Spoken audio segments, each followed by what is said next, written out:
State Farm and DJ Dramos from Life as a Gringo know making smarter financial moves today secures your financial freedom for a successful tomorrow. Now we have a level of privilege that our parents never had. So what do we do with it, right? How do we utilize the opportunities that we have that they don't, right? And a lot of that is educating ourselves on how to not make the same mistakes they did. Like a good neighbor, State Farm is there. State Farm, proud sponsor of My Cultura Podcast Network. Plug in a Hyundai EV and the extraordinary happens. From the charge time and range in the Ioniq 5 and 6 to the adventurous spirit of the Kona Electric to the 601 horsepower Ioniq 5N. Hyundai EVs make the extraordinary electrifying. There's joy in every journey. EPA estimated 303-mile driving range for 2024 Ioniq 5 SE SEL limited rear-wheel drive and 361-mile driving range for 2024 Ioniq 6 SE long-range rear-wheel drive with fully charged battery. Actual range may vary. Visit HyundaiUSA.com or call 562-314-4603 for more details.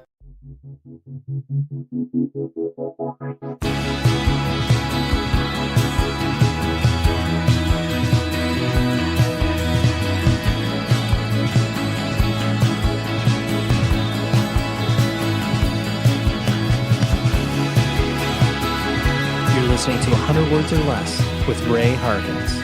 What is happening, everybody? Welcome to the podcast in which we talk to people who are involved in independent music, whether it's punk or hardcore or metal, indie rock, noise rock, whatever it is, as long as it is of the variety of the DIY nature, where, you know, stuff happens in small, sweaty rooms. You don't ask permission, you just do it, and then hopefully it ends up being cool. And even if it isn't, then you learn from it and build.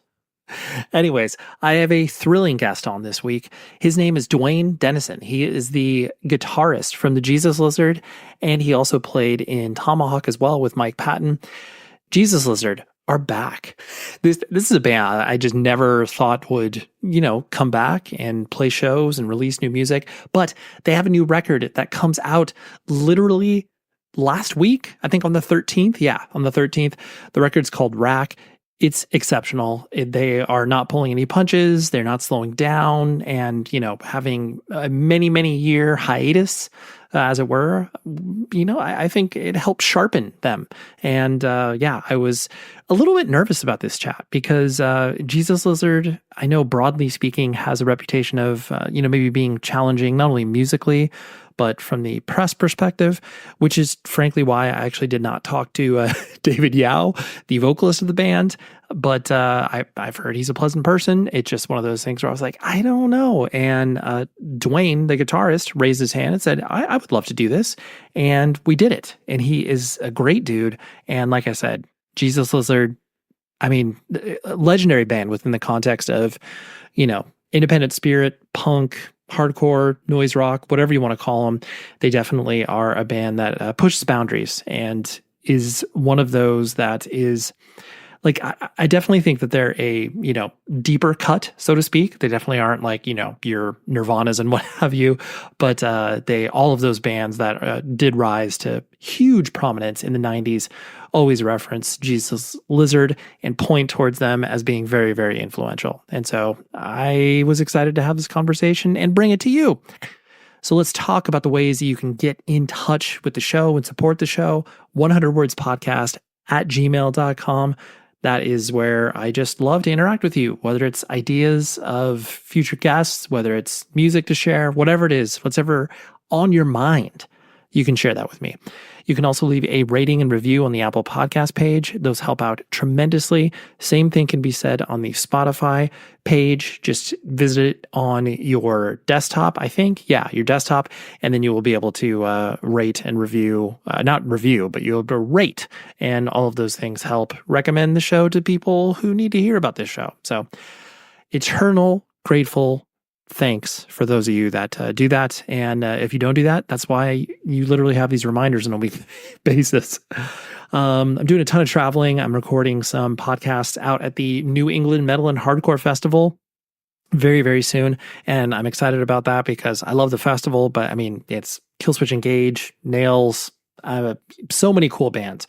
And I'll be having discussions with a lot of people there. And it's, of all shapes and sizes. It's not just the headliners. It's, people who are maybe opening up the thing. It's, I just love the festival, and I think you need to pay attention to it if you have never paid attention to it. So check it out. Also, let's talk about our weekly recommendations, because I do that on a weekly basis. I put a link in the show notes where you can follow along, and I toss all the music that I recommend in there because, after all, that's why we're here, right? Music, to recommend it to people, to find out about it, and dig deeper. This week's recommendation is Killing of a Sacred Deer. This is from one of the members of Central Canada, like Winnipeg, that area, World of Pleasure, metallic hardcore band. And one of the members, I think it's the guitarist, if I'm not mistaken. This is his project, and it's really, really good. Like, if you like the sort of, modern metalcore with like the twist of, what was happening in the 90s, but it's 7 songs, 14 minutes, extremely punishing.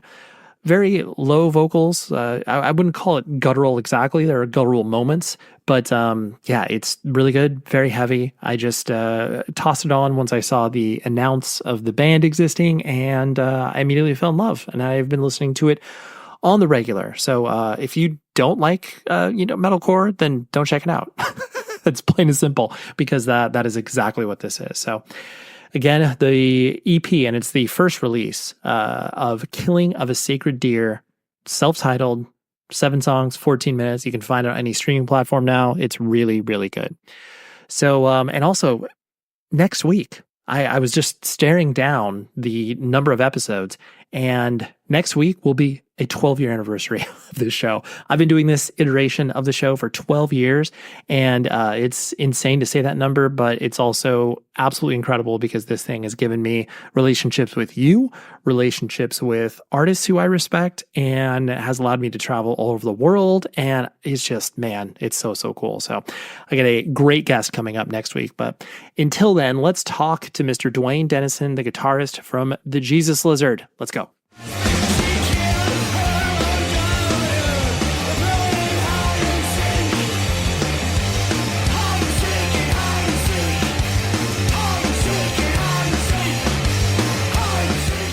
I know I personally was first exposed to Jesus Lizard as I started to, kind of get out of my, I only listen to, screaming music phase, where it's like I can only listen to punk or hardcore, and then, am rep bands and, Unsane and all that sort of stuff. And I was always, it was always weird to see bands like, you guys and others that were clearly, pushing the envelope of what would ever be construed as mainstream music. And, when obviously indie rock exploded in the early 90s, and then, you guys signed to Capitol and that whole thing, will dig in a little bit deeper. I realize it's a big question. But, as you started to, I guess, dabble in more of the music industry, as it were, was that something that you were, I guess, comfortable with or felt at home in, or was it just like, well, I guess we'll take this ride as long as we can? Yeah, all of the above. Obviously, we all came up from playing the underground sort of DIY punk rock circuit. When we were out playing in public, we all realized, I think, in our own way, that there was a different way to do things. You didn't have to play just the normal, legit, accepted, big rock and roll clubs, and you didn't have to go on tour in a bus with some big major label established band and play arenas, and that there was a whole nother way of doing things. And it was almost like it was an alternative world, this world of zines, and not just music, but zines and art and everything, and clothes and hair and like a social identity, as it were. So we all came from that. Keep in mind, right from the start with the Jesus Lizard, we had, a really good booking agent, Dave Viacelli, Botch Billions, and he's still our booking agent. We had legal representation right from the start. We had a lawyer looking out for us, Elizabeth Gregory, and she is still our lawyer looking out for us. So we had people on the business end kind of keeping an eye on things. Our bass player has a CPA, and was, studying, business and all that at the time. So we were not, naive dumbasses just, walking into a trap or anything like that. We knew what we were getting into. But having said that, the world of, at that time, there was a lot of different independent labels going on in the United States. Each one seemed to have its own identity and its own, maybe not sound. They all kind of spread out over time, but, they had their identity, their imagery, their sound, and, seemed to have a sort of regional pull. Things that kind of got blurred over time. But, you can get ripped off by a small label just as easily as a larger label. In fact, probably more easily, because they can disappear faster and leave you hanging. We never got ripped off by anyone. We never got taken advantage of. We had a pretty good run. Like a lot of people, we started off, we went for years where we, barely made any money. We toured in a van with no crew, no nothing. We slept on floors for years. And then over time, it eventually started to change, right? We just kept coming back around. The crowds got bigger. The records started selling a little more. We got more press, the weeklies, and then even national magazines started covering us. So, it was very gradual, but I don't know if I'm getting off topic here, but no, you're doing fine. I think we all just kind of learned as we went, and we were lucky that we had people around us kind of, looking out for us, and they're still around. So yeah, which is important, because I think that makes it easier for you to obviously just operate and focus on the things that you want to focus on and like care about the most, which is obviously, creating the art, creating the music, as opposed to, having to adapt and learn something that you're just like, I don't have any interest in, this particular spreadsheet or this merch count or whatever. It's like, yes, you know enough about it to be dangerous, but not to the point where you're like, that's all I care about. And maybe I'll pick up a guitar occasionally. Sure. Yeah, of course.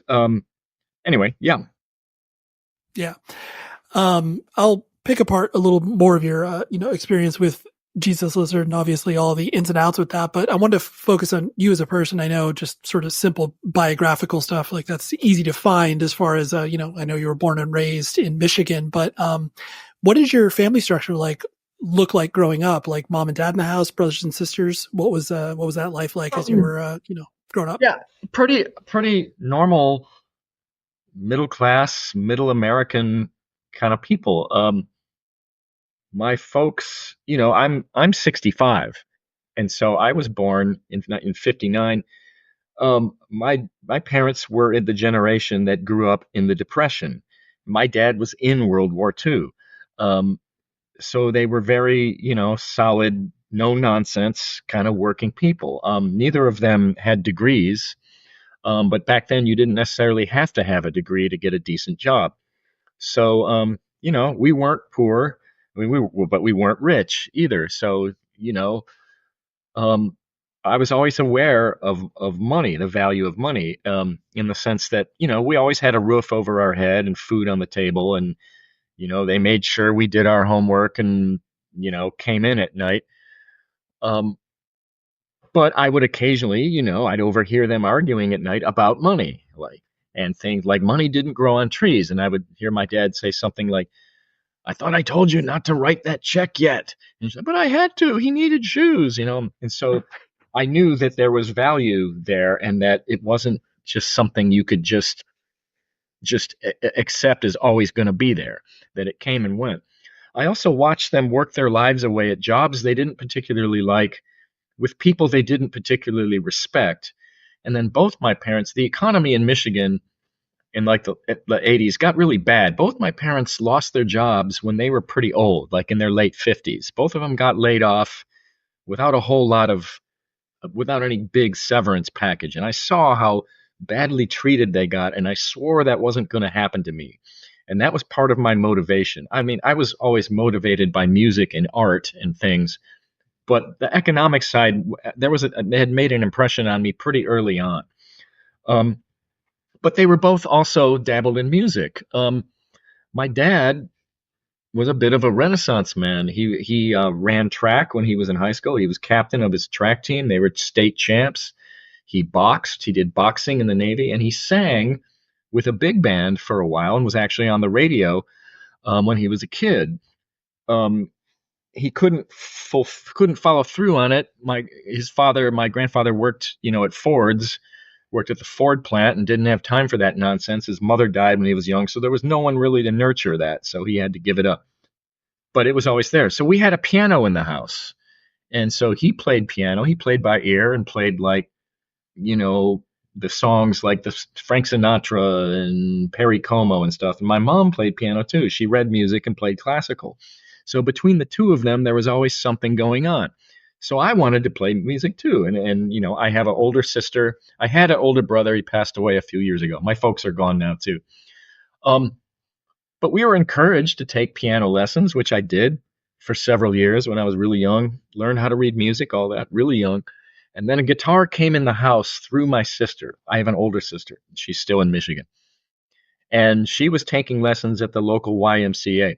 And when she wasn't playing, which was most of the time, I would grab the guitar and her book and start teaching myself. And I started teaching myself that way. And eventually I just took it over. And then they saw I was interested. They got me a cheap electric guitar, I think a Crestwood, it's a Japanese guitar. Kind of looked like B.B. King's Lucille, like a Gibson 335 style. And I started taking local lessons. Well, at that point, this was in Plymouth, Michigan, a suburb of Detroit, and there were some good musicians around back then. There was a guy named Paul Warren who played with the Temptations and, among other people, Rod Stewart, eventually, other people. And he was a local teacher. There was a guy right down the street from me named Steve Izzo, who ended up moving out to the West Coast. And I think he played with Tom Jones and people like that. He was like a pop and jazz guitarist. So there was no shortage of talent in that area. And I was an impressionable kid. And at that time in the 70s, when I was a teenager, prog rock, progressive rock was huge. All those guys, Steve Howe, Steve Hackett, and early Robert Fripp. And the fusion thing. And then there was another teacher, I gotta mention him, named Lynn Bender, and he's still around. I think he's on the West Coast, and he was involved in a lot of IT stuff. He got out of music and got into computers. Lynn Bender.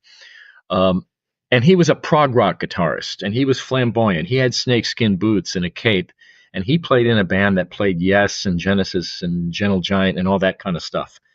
And he kind of took me under his wing and showed me a lot of stuff. And I kept that with me for a long time. But then I got into classical too. I went to college. It got me a scholarship. I got a scholarship through music. I wouldn't have got in any other way. I didn't have the grades, and it was expensive. My parents, they couldn't just send me off to school anywhere. So music kind of opened some doors for me. And then punk rock came along, and that just changed everything. Suddenly, being in a band just seemed exciting and cool and forbidden in a way. And just like, there was and it was accessible. I could go to clubs and see people play.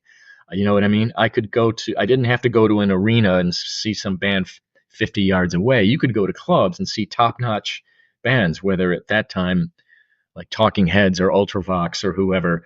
And then the local punk rock scene. But I was still finishing school, so I only could do so much of that. But anyway, that's kind of how I evolved, really. And then, like I said, the economy was really bad in Michigan in the 80s. So when I graduated from school in 84, I moved to Austin, Texas, which I got a job within like the first week I was there. I was playing in 2 bands within a year. I had a record out with this band Cargo Cult within, I don't know, a year and a half or so. Everything just seemed to come so much easier than it did in Michigan, where the economy was bad, the weather was bad. people had kind of a defeated attitude, whereas it seemed like in Texas you could reinvent yourself, and everyone had a very upbeat sort of can-do vibe. And eventually, and then that music scene was really fun and diverse and exciting. You had the Butthole Surfers and Poison 13 and Glass Eye and Scratch Acid. Okay, and that's where I met David Yao and David Sims, and I met those guys down there, and then we started the Jesus Lizard actually down there. Totally. No, I love that that progression, because it definitely is. You're talking about the foundational aspects of a lot of, I mean, the Austin music scene. Like, yes, there was stuff that existed before that, but just that idea of you being able to be influenced by a lot of music before the, independent stuff started to, really rejigger your brain, because you were able to bring this sort of, the discipline that you learned through, getting a scholarship at school, being able to play music in a professional way, but then apply it towards the fact that, obviously the draw of punk and hardcore and DIY is like, oh, no one knows how to play anything, but like, you figure it out. Whereas like you could come in and be like, oh, I know how to play, but like, this is what really is attracting me. Yeah, I think, and also I think especially in Texas that time, there was room for someone like me. And I've always felt like in rock in general, in punk rock, underground, but in any rock, I think it's okay to have a certain sort of conceptual agenda. Just don't get cute with it. You know what I mean? You got to keep it aggressive. You got to keep it abrasive. You got to keep it at high energy, at least most of the time. It doesn't have to always be. I think energy can be overrated too. But, with a vibe, and it's got to have this vibe. And in those days, punk rock, it could be dangerous, it could be sexy, it could be whatever you wanted, all those things. But just don't be too much of a nerd with the brainy stuff. Oh my, it's fall. It's that most wonderful time of the year, right? Where spooky season is upon us. And our friends at rockabilia.com have the goods, okay? First and foremost, use the promo code 100 words or less, gets you 10% off of your entire order. That's the number 100.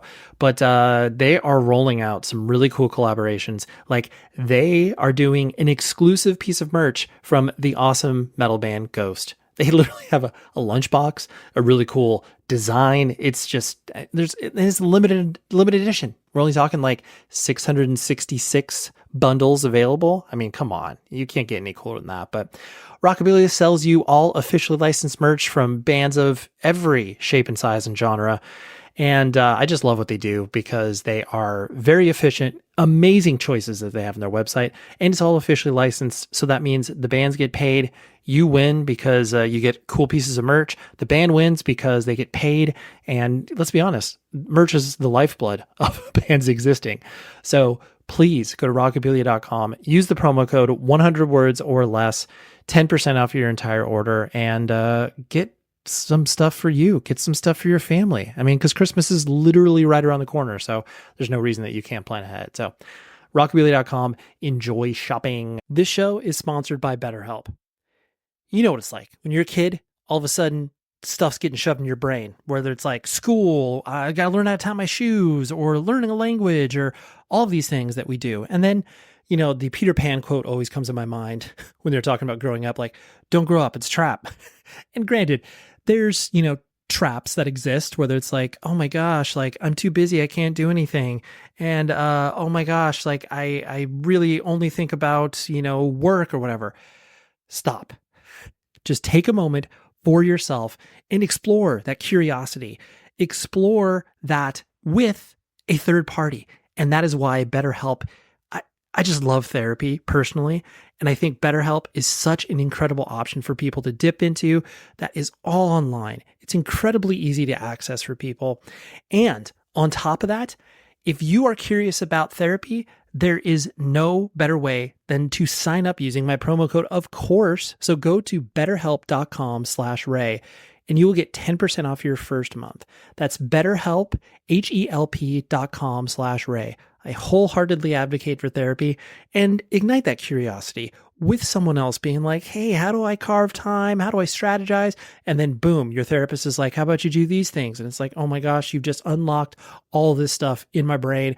Now I'm going to put it in action. So go to betterhelp.com/Ray and get 10% off your first month now. Like when you started to get into, punk and the weirdo stuff that you were, talking about, obviously that was, like you said, it was in college, and you were experiencing a lot of the, the new wave bands and all that sort of stuff as well.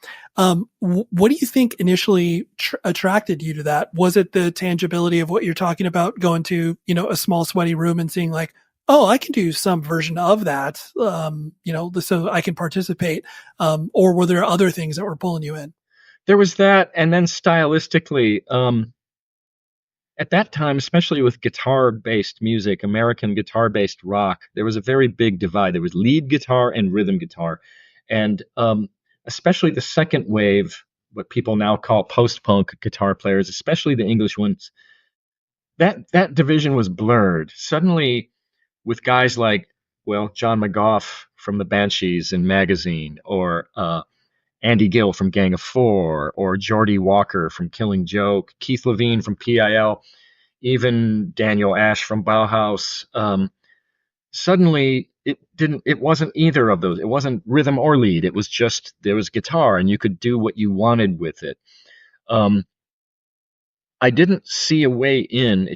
I couldn't. So I thought, well, that's right. That's exactly how I want to sound right there. Just that kind of zone. That's my zone. How do I make it work here?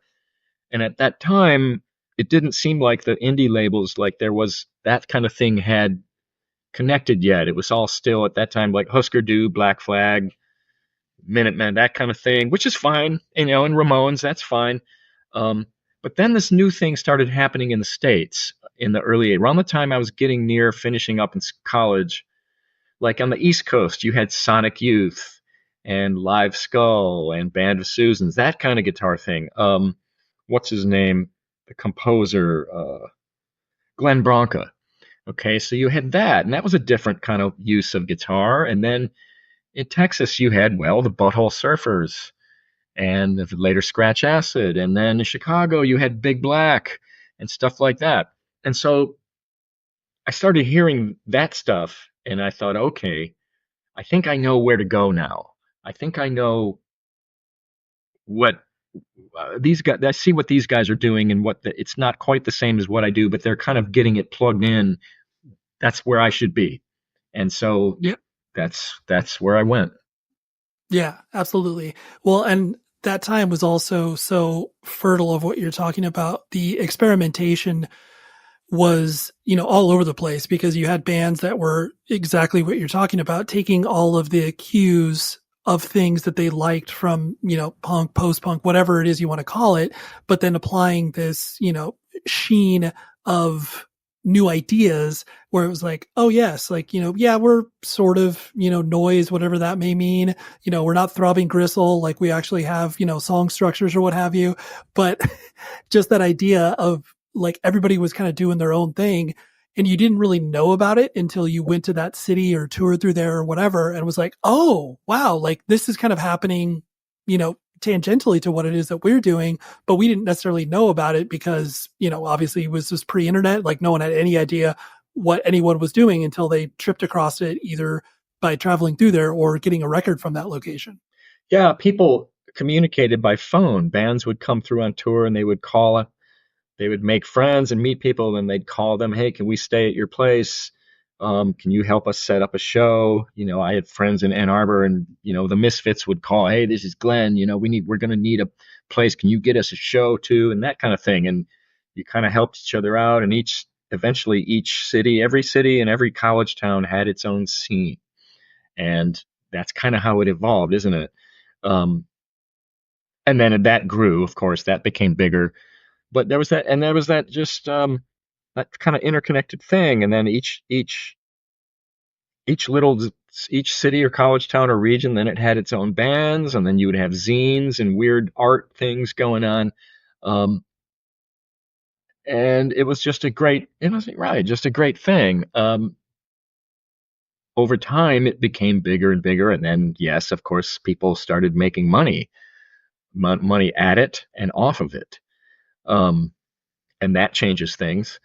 It moves up in some ways it moves up a level. It becomes more, I guess, reliable or in some way. And then in other ways, people think it's not as good because now it's more of a commodity to be bought and sold. Now you're selling out, right? Right. But I don't know. I think you kind of reach a point, at least I did, where when we started, I had on the one hand, there was a part of me, the kid part, that still wanted to be. Doesn't every kid at some point go through a phase when you're young when you want to be a rock star? I don't know, it seems like everyone I knew did, myself included. And then you go through a more realistic phase. And to me, the reality check, that's what kind of punk rock was. It's like, well, you can be part of this scene, but you'll probably have to have some kind of job. You can put out cool, bizarre music and, make your zines and, have your own custom clothes and all that. But you'll have to do something else. But then I'd look around and I'd see people coming through on tour who, to me, were obviously making money at it, who were obviously getting paid. Like I'd look around a club and I'd think, wow, there's 500, 600, 700 people here. Everybody paid $8 a piece. That's $4,000. Let's see. I'd do the math and I'd looking back at the end of the night, you go in the alley and then you see a van. They're touring in a van, usually a nice van, right? Maybe a nice rental or something. Like, okay, they're not doing that bad. And I think, well, this is almost like, to me, it struck me as being almost like an alternative economy. Like there was this whole other, almost under the radar world where, yes, you could make money at that. Just like, to me, the alternative economy nowadays has turned into like tattoo shops and CBD shops and things like that, where you're providing a service or something to maybe a smaller subset of the general population. And that's kind of how I've always seen it. And that the more weird or unique or original your music is, the fewer people are going to like it. So you either accept that and work within that, or you try to find a way to somehow, make it more appealing to more people. I don't think music, from a musical standpoint or creative standpoint, I never consciously did that. You know what I mean? When writing songs or writing music from the very first Jesus Lizard album or whatever, we never consciously wrote anything to appeal to anyone but ourselves. And I always figured, if I like it or we like it and we think it's good, other people are going to like it too. And because I look at the movies I go to, I'm not the only one sitting there. I look at the books I read. I'm not the only one who's read this book. Lots of people have read this book. You know what I mean? When my record collection, I'd say, well, lots of people like this Stranglers Black and White album. Lots of people like this Killing Joke, Fire Dance. You know what I mean? And so I figured if we think it's good, other people are going to like it too. It just takes time for things to catch on. Right. And when you made the move to Austin and, you started to be involved in playing in bands and, like you said, Scratch Acid, and then obviously eventually, Jesus Lizard, how were your parents reacting to you, playing in bands? And like, yes, music is obviously something that they understood and something that they were, passionate about themselves, but were they ever, concerned about your well-being, where it's like, man, Duane's into some weird stuff. I guess he's going to Austin. Okay. Yes, absolutely. On the one hand, yes. But then again, I graduated from college. I had a music degree, so they knew that wasn't necessarily practical. Sure. But keep in mind too that, well, I had an older brother who had a lot of problems and mental problems and had brushes with the law. Growing up in the Detroit area, there are a lot of people. I think they were happy that I wasn't necessarily on drugs. I wasn't in and out of jail. I wasn't, things that were not uncommon problems among guys my age. So the fact that I had something that I was enthused about and other people seemed to be enthused about it was okay with them.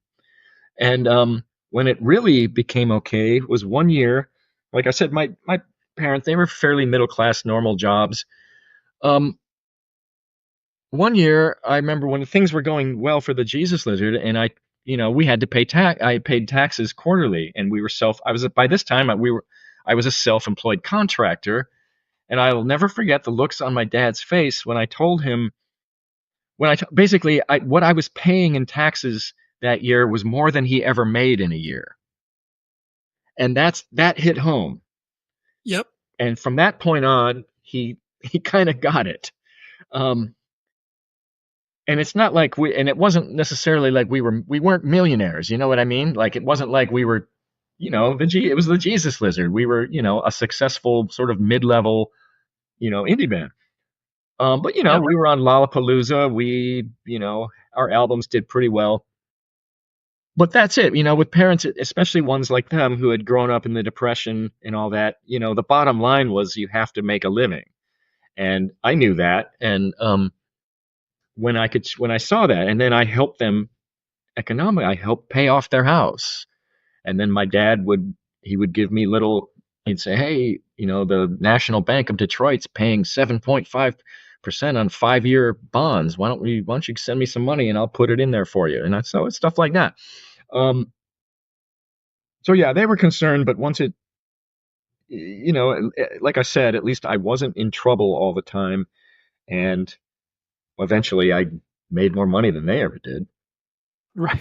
Well, and to your point too, the idea of being like, you went through all the quote unquote practical applications of like, I went to school, I did this, like you did all the things that, normal people are supposed to do to better their lives. And then you're just like, well, I just happened to take the guitar and, play weird notes with it. And, that seems to be working out okay so far.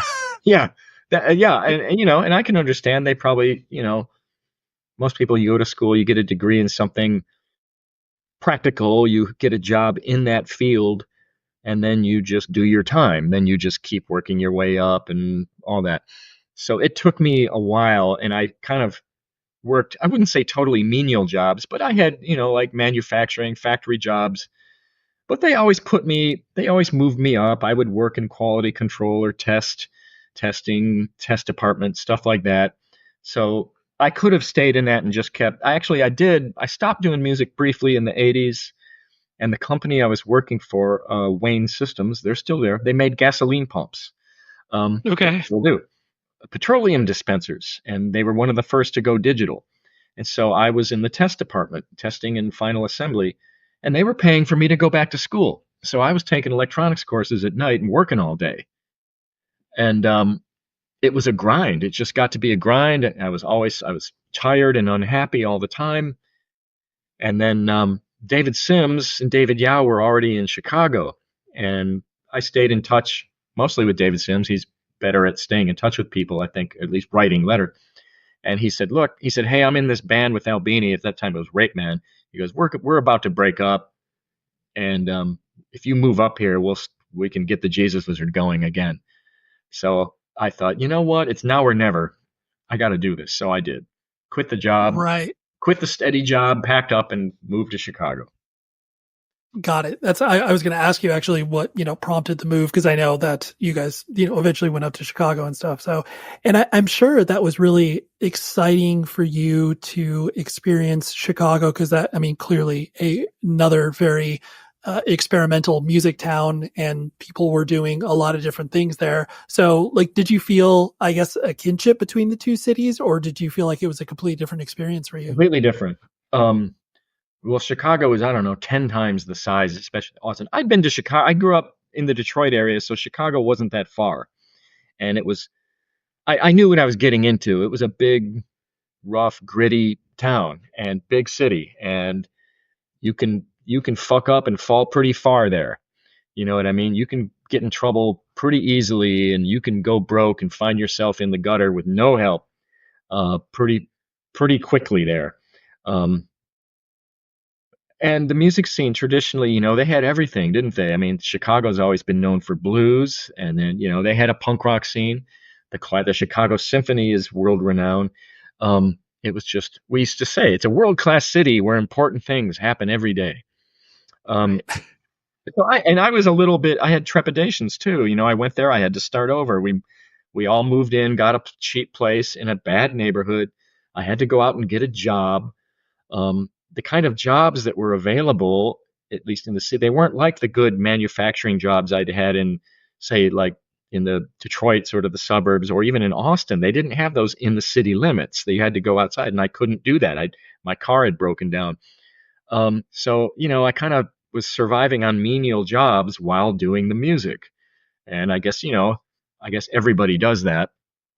And taking the bus and, all over the place, and just to try to get that music going. And it took a while, so it was hard.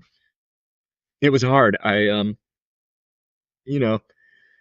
wasn't, at the first year, I was not sure I had done the right thing, to be honest. I was making a lot less money than I was when I was working in Austin.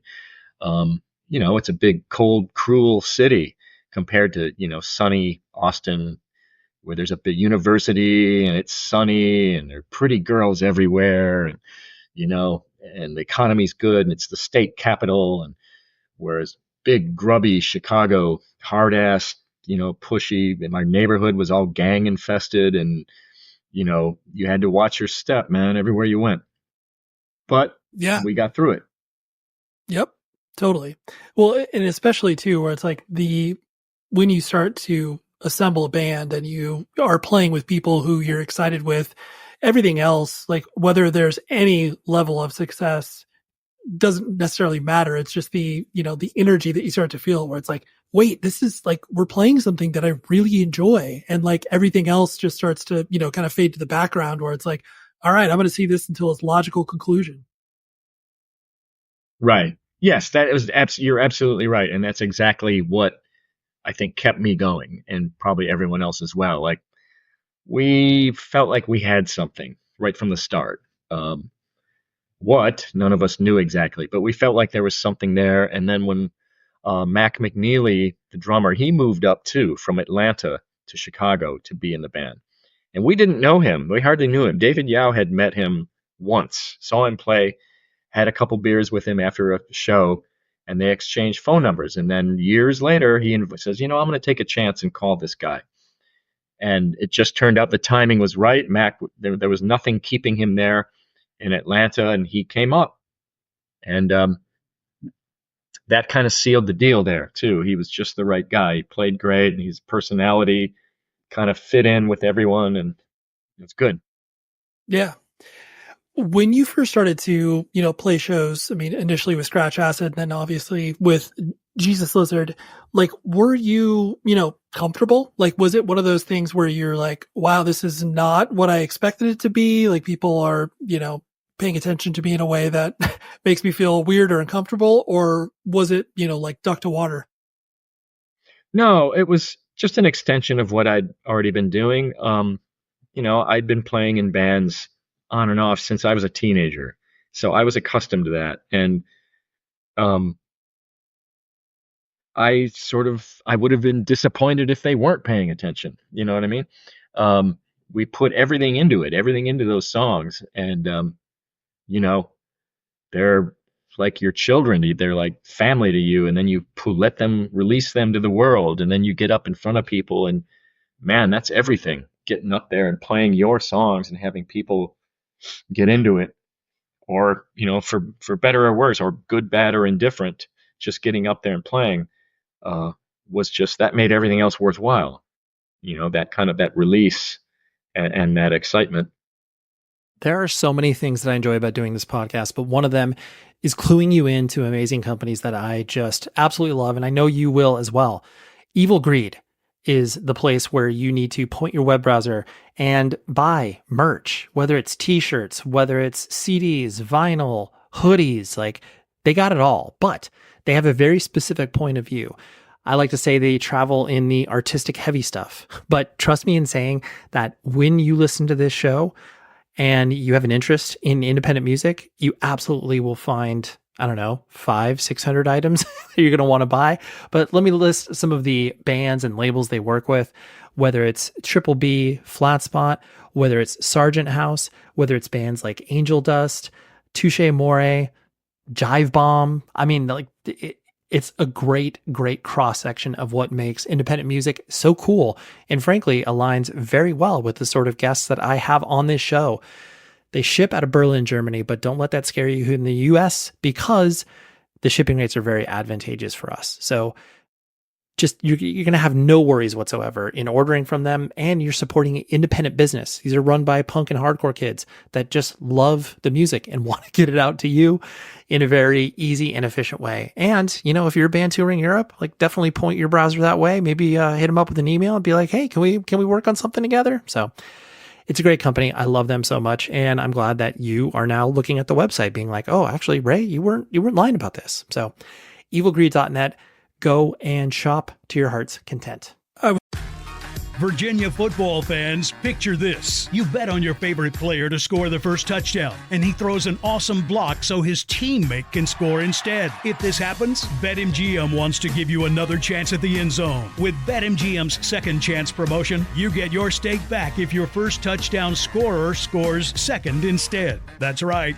Bet on any pro football player to score the first touchdown of the game. If you're right, you win. If your player scores second, you get your stake back in cash. Everyone knows the most exciting part of football is the score. With BetMGM's second chance promotion, you have a chance to keep the fun going after the first player crosses the goal line. Place a first touchdown scorer wager today. BetMGM and GameSense remind you to play responsibly. See BetMGM.com for terms. 21 plus only, Virginia only. Existing customer offer. Subject to eligibility requirements. Rewards vary. Gambling problem? Call 1-800-GAMBLER. I was going to ask a little bit later, but dovetailing into that question, where I know, like, as you start to experience, you know, touring, recording, you know, playing live, like all of the things combined, what aspect of the band did you, I guess, enjoy the most? Which, you know, I mean, they're all enjoyable to certain degrees on certain days, and other times maybe not as much. But did you enjoy like the recording or the live aspect more so than, you know, one or the other? I don't know. I don't know. I don't probably performing, but to me, I didn't want to be the kind of musician that a lot of guys, especially guitar players, they just want to play, right? They just want to play, and if they get paid, they're like a lot of, to me, professional guitar players. They'll play with just about anyone in any kind of music, as long as A, they get to show off, and B, they get paid. And so for someone like that, just the performance side of it is everything. And I was never really like that. Yeah, sure, I liked getting up in front of people and showing off or whatever, but I wanted it to be my music or the music of my peers. You know what I mean? It's something that either I wrote or that I collaborated with, or that someone that I'm working with wrote. And I did care about who wrote it and what it was, and that was important to me. So to me, it was all part of the same thing. I always liked the studio too. I never felt nervous or whatever about that. I always felt that was a natural extension of things. And you know, it's different. It's different, but we, as a band, we just set up and played in the studio, almost like we played live. You know what I mean? We typically, and even now, even this new record, we set up in the studio, guitar, bass, and drums, cranking away, all within eyesight of each other. And you know, the vocals, sometimes they're just a scratch vocal where he's singing along, but that's not necessarily the keeper take. And we always did it like that too. Sometimes it is, but yeah. And like on the new album, a lot of those takes, man, that was live. That was everybody playing at once, and with very little post production on that. Like, you know, you do the take, you listen back. Do you need to fix anything? Yes, no, do it now. You know, usually there was maybe one thing or nothing. So anyway, it was all part of the same thing to me. Yep. Well, and plus, like, it would be really weird, in my opinion, if there was this real, slick sheen to what it was that, Jesus Lizard was in the year, 2024, where it's like this overly produced record where it's like, you could tell, where it's like, oh man, we got some auto-tune on here on David's vocals. And it's like, that would be, bizarre at the most generous description. Yeah. Yeah. There was no way. That would have been, it wasn't going to, it just wasn't going to happen. Right. Not going to happen. No. And kind of somewhat related to that, the idea of, when you, as you were going out and, releasing records with, Touch and Go, and obviously starting to, like you said, just, go town to town and be able to collect some people who were interested in what Jesus Lizard had going on. You obviously had a front row seat to all of the, indie music being exploded into the mainstream. And then, just that idea of watching these bands that like were never commercially viable in any capacity. When I say commercially viable, like, radio airplay. And so as you were kind of like watching this all transpire, where it's like, wow, all of our friends, like, they're signing to labels and like all this stuff, like this is really interesting that all these, business associates are paying attention to our particular scene. Or again, was it just like, we're going to do our thing. And if people, care and pay attention to us, then of course we're going to entertain these ideas. Or was it, I wouldn't say disconcerting. That sounds very dramatic, but did you feel kind of like fish out of water in a lot of scenarios? Like once you started to, go into those larger pools, so to speak? No. By the time so we had come up through the indie label chain. And so by the time that we were, I guess, prominent enough that any major label or people, A&R people, were sniffing around or coming to our shows, that had already been going on with other people we knew. Like you said, we'd seen other people kind of leave where they started and move up to other labels with varying degrees of success. So, and there was so much of it happening, it just seemed like, well, it's just a matter of time before they start sniffing around us. We never, you know what I mean? We never went out of our way looking for it. I wasn't opposed to it, but it didn't seem likely with a band like ours. But, so sure enough, it happened. That kind of thing has been going around for decades, though. Even before that, there was an explosion after the success of Nirvana, obviously. But there was a time, even in the 60s, when in Michigan, I knew people who played in bands who told me, wow, this guy from A&M came to our gig last night. He gave me his card, look. And, a lot of times when different cities have a scene that's known for being exciting, like, in Detroit, like when the Stooges and the MC5 got signed, that was because there were people hanging around those shows, and then people would go to Chicago or San Francisco or whatever and hang around, and they would just sign everyone and see which one worked. You know what I mean? They'd throw money at these different groups and put their records out and see if they see what people liked or not. And so, to me, this was just a different version of that.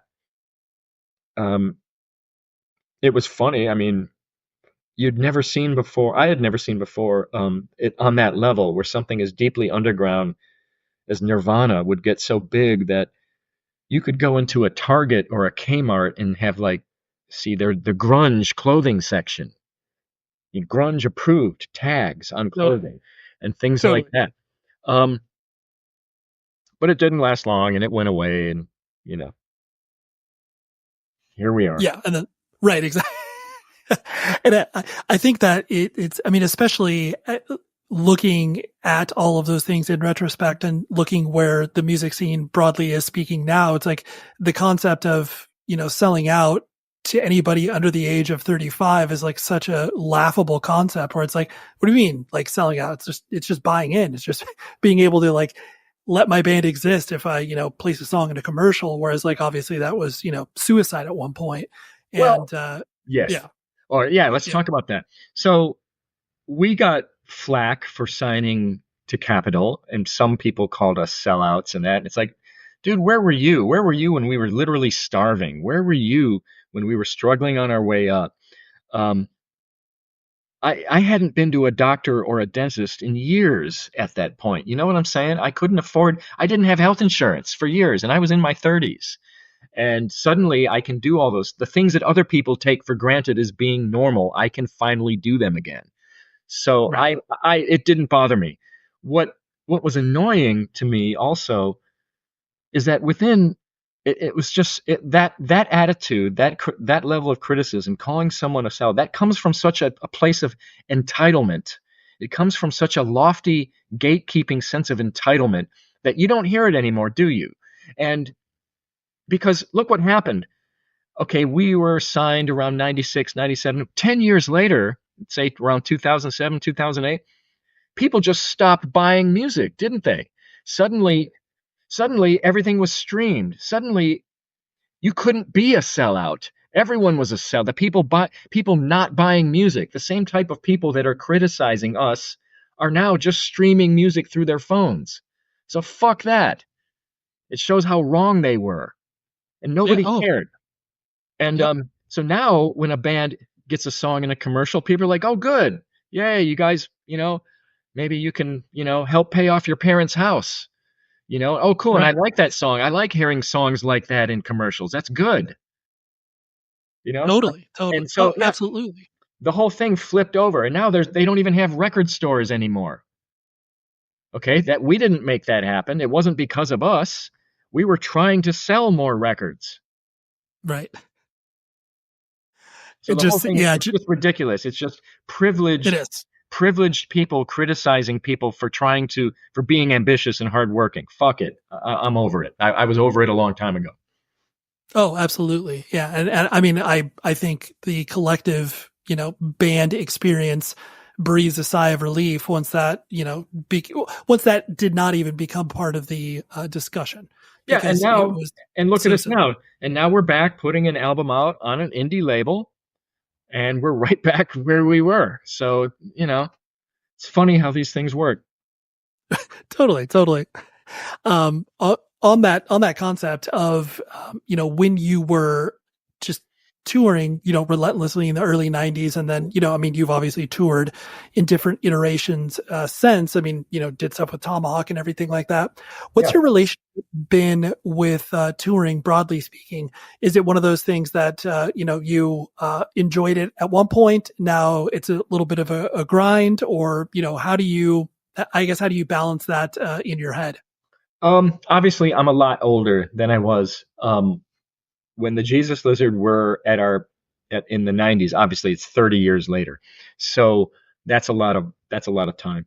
But even then, it could be a grind. We would tour. There were some years, I think 1991, I was on tour 9 months that year. We'd be on tour 6, 8, 9 months a year. I wasn't home half the time. I had an apartment, but I didn't have pets.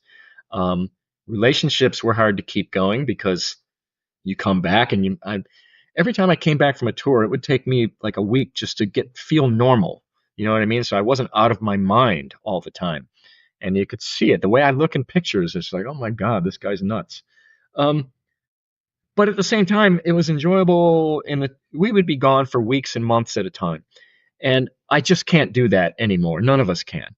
I still enjoy, obviously we love playing, and it's still enjoyable to travel a bit and to see things and see people and all that. But nowadays we tend to do a lot shorter runs. We'll do we'll rent a Sprinter and go out for a week or a long weekend. I think this fall we're going to have a 2.5, 3 week run, and that's the longest I will have done in a long time. And we're all, I think we're all married or, most of us have kids, this and that, pets. Being gone for weeks and weeks and weeks at a time is just not really an option anymore, and that's fine. We don't have to. We are, for better or worse, an established band, and we can book an itinerary that allows us to come home after 2 weeks or so, 3 weeks. Obviously, the longer you stay out, the more you can do, the more ground you cover, the more territories, the more people see you, the more money you make, obviously. And if you're going overseas and flying somewhere, obviously, from an economics standpoint, once it costs you the same to fly there and back either way. So you might as well stay and, play as many shows as you can before you come back, because otherwise you can't afford to do it. And with this band now, we don't live in the same cities anymore. Not only did we all live in the same city in Chicago, we all lived in the same place. All four of us were in a 3-bedroom apartment for years. So we were on top of each other for years. Then we spread out, and now David Sims is in New York City. Mac is in Evanston, just north of Chicago. David Yao's in Los Angeles, and I'm in Nashville. So it costs us money just to get together. You know what I mean? So we have to make money from these shows, and we do. Let's face it, we get paid pretty good now. But that's not why we do it. We do it because we like it and we think we sound good. We think we still sound, and in some ways we sound better than we did back in the day because we're not as wasted and worn out all the time. To be honest. Totally. Yeah. When you're younger, obviously you have more stamina and you're more crazed, and maybe the intensity level might be a little different. But at the same time, we were drinking a lot and smoking and getting high and doing all that. And we still do some of those things, but just not as much, not with the frequency, intensity, and duration that we used to, put it that way. And I think that we play better as a result. And so, yeah. Yeah. Well, I was going to ask too, on that same topic, the idea of, so many bands have been, littered across the roads, so to speak, of, falling victim to, whether it's drug abuse, alcohol abuse, whatever, and then, bands breaking up and all that sort of stuff. You guys obviously were able to, yes, you did break up, but then you clearly circled back around multiple times. What kind of, I guess, kept you guys from falling into that, dark hole where you were never going to, your relationships were going to be irrevocably changed and you were all going to hate each other and that sort of stuff. So what do you attribute you guys not falling into that? I don't know. I think part of it is right from the start. I think we all had a certain respect for each other and we were not dumb. This seemed like a fairly intelligent band, We had a music school guy, a business school guy, an art school guy. We kind of had the bases covered, and then, like I mentioned earlier, the people around us were not dumb. Our agent, our legal person. So we always had meetings, and we always could deal with each other on an adult level. We weren't just dumb kids trying to take advantage of things and, just being greedy and just grabbing for themselves and backstabbing each other just to get themselves ahead. That was never a thing. Also, we knew other people, other bands who seemed to find a way to keep it together and for a lengthy duration and not fall apart, whether it was Sonic Youth or the Melvins or people like that. We liked to party, but none of us, we liked to drink and get high in that, but there weren't any drug addicts in the band and there weren't any alcoholics in the band. And that will fuck things up faster than anything. The excessive drugs and alcohol, there weren't any severe mental problems. Just the basic things that I consider to be elemental things.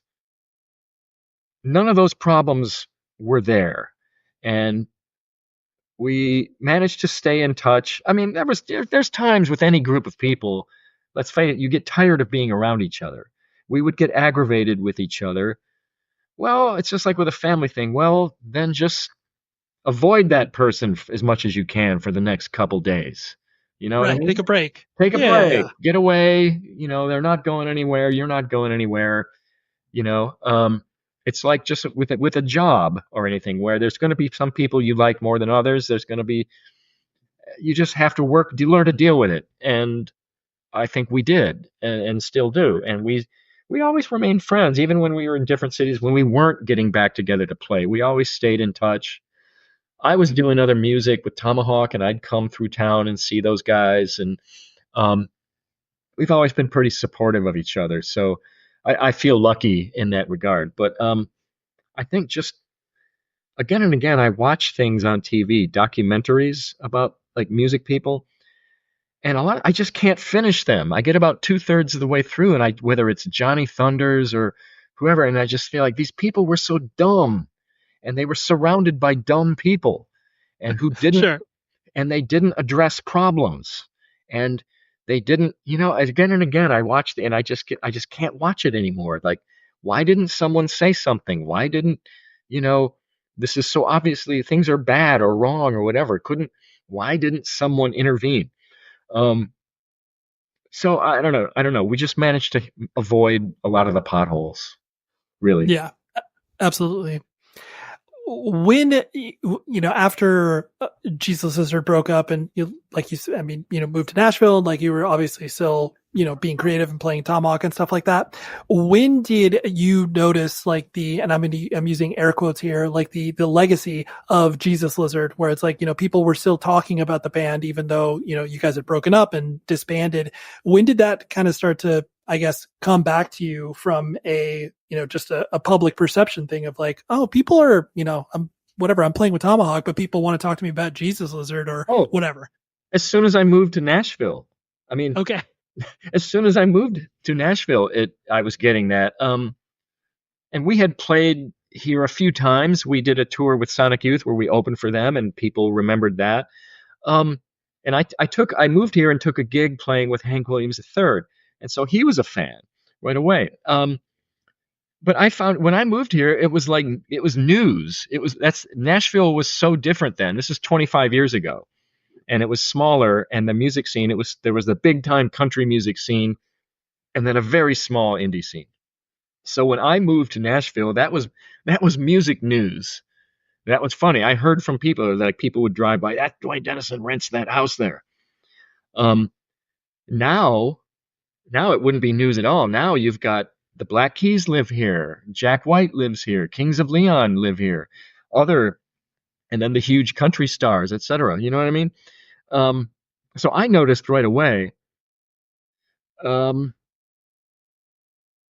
that's cool. I mean, it just, we made, I don't know, we kind of had some impact, cultural impact, I guess you'd say. Yeah, absolutely. No, that's cool. Especially when the fact that you're like, okay, had a good run with the band, but the fact that people still, remember it even almost immediately. It's just like, oh, wow, like we did hit a nerve. Something was interesting. Yeah, I'd be on tour with other groups too, other small, like Hank 3, but I played with Bobby Bear Jr. And so I'd be on tour with one of those guys, and we'd be playing some club, and someone would go, they'd point out, there'd be a photo on the wall, a band photo of the Jesus Lizard from like from 10 years before. Like, oh yeah, I guess I have been here before. Oh yeah. Those kind of things would keep happening in the strangest place in Canada, in Winnipeg or something, and on the other coast, Montreal or whatever. Or I'd be in some Scandinavian place and like, oh yes, you played here in 1992. So there were always these little reminders. It never went away. It could be worse, right?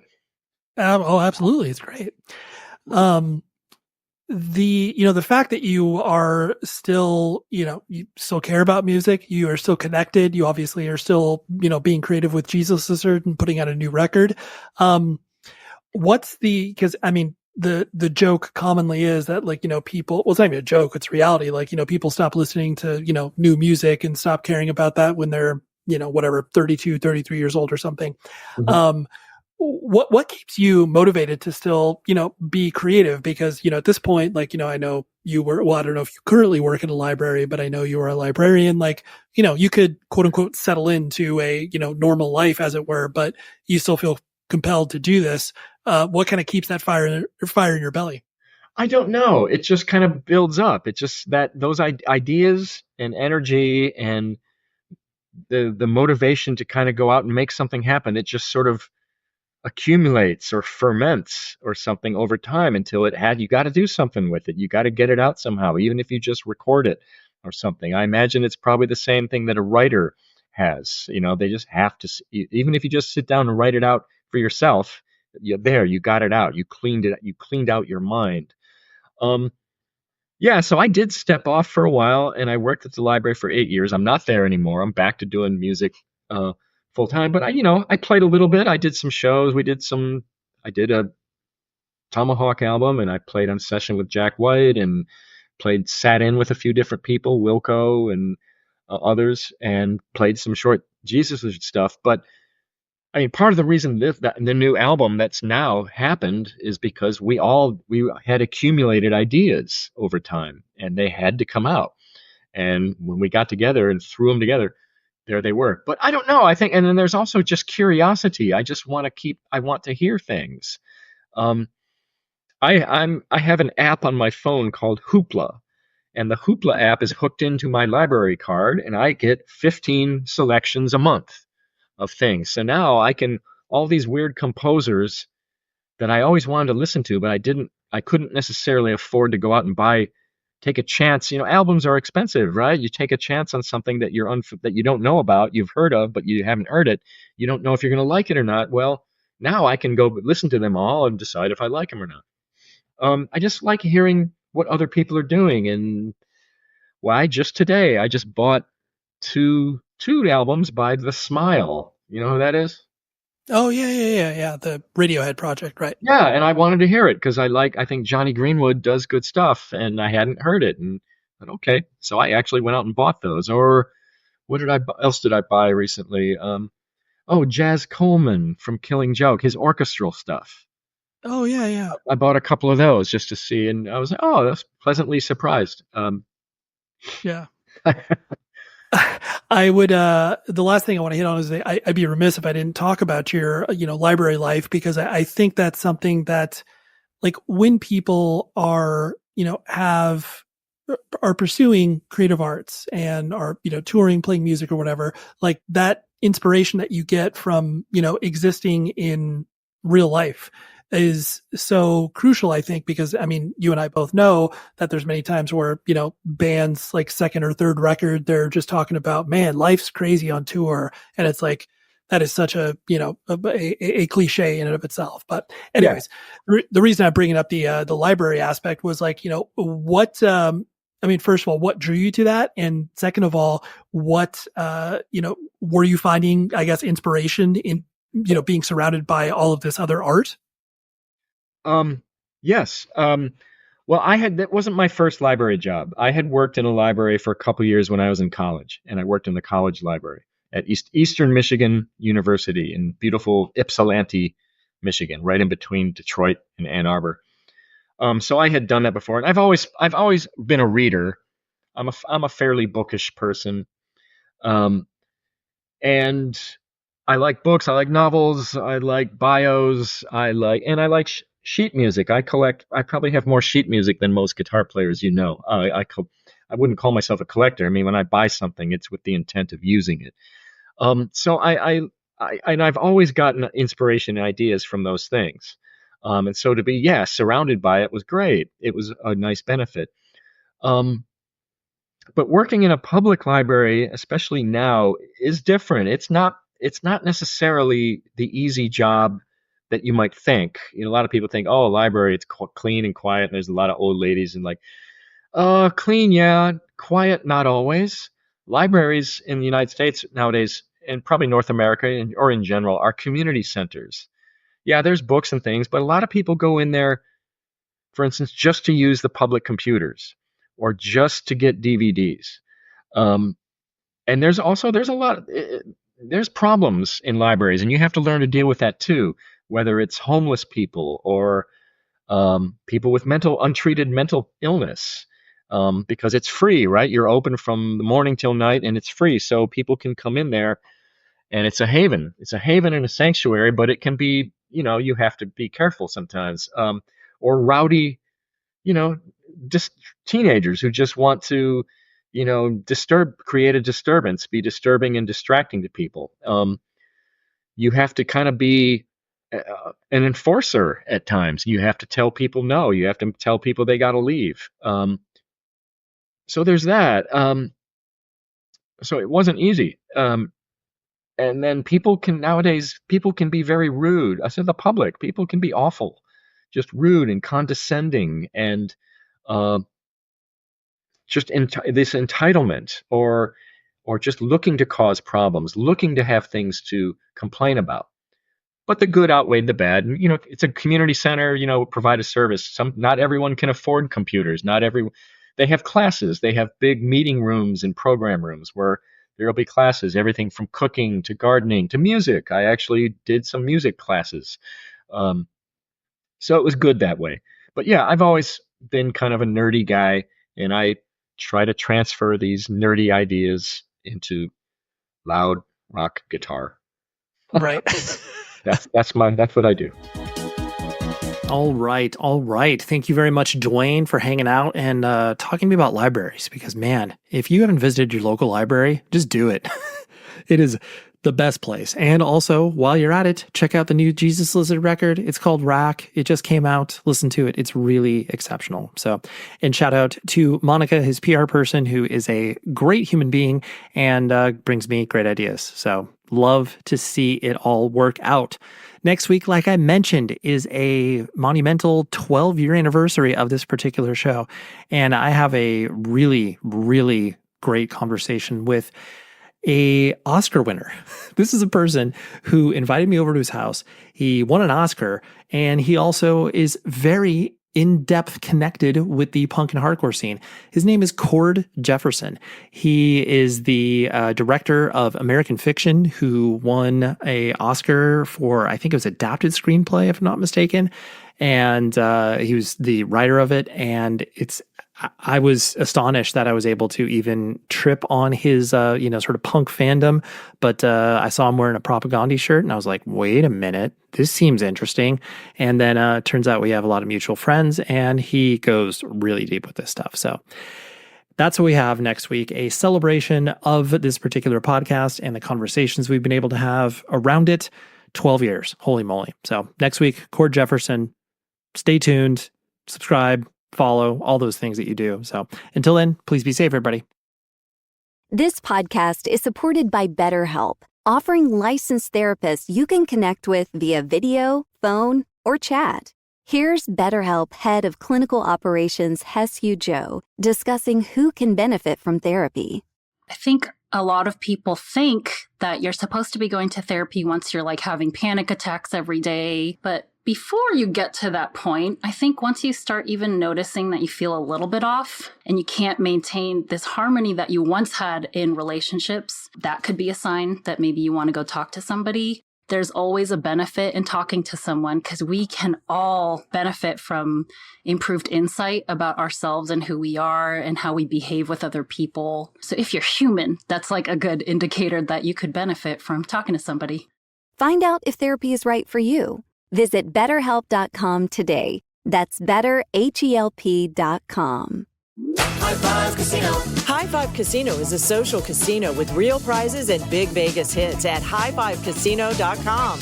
The hottest games right from Vegas, and all winnings go straight to your bank account. Hundreds of exclusive games, free daily rewards, and come back to get free coins every 4 hours. Only at highfivecasino.com. High Five Casino is a social casino. No purchase necessary. Void where prohibited. Play responsibly. Terms and conditions apply. See website for details at high5casino.com. High Five Casino. I'm Victoria Cash. Thanks for calling the Lucky Land Hotline. If you feel like you do the same thing every day, press 1. If you're ready to have some serious fun for the chance to redeem some serious prizes, press 2. We heard you loud and clear. So go to LuckyLandSlots.com right now and play over 100 social casino-style games for free. Get lucky today at LuckyLandSlots.com. No purchase necessary. VGW Group. Void where prohibited by law. 18+. Terms and conditions apply.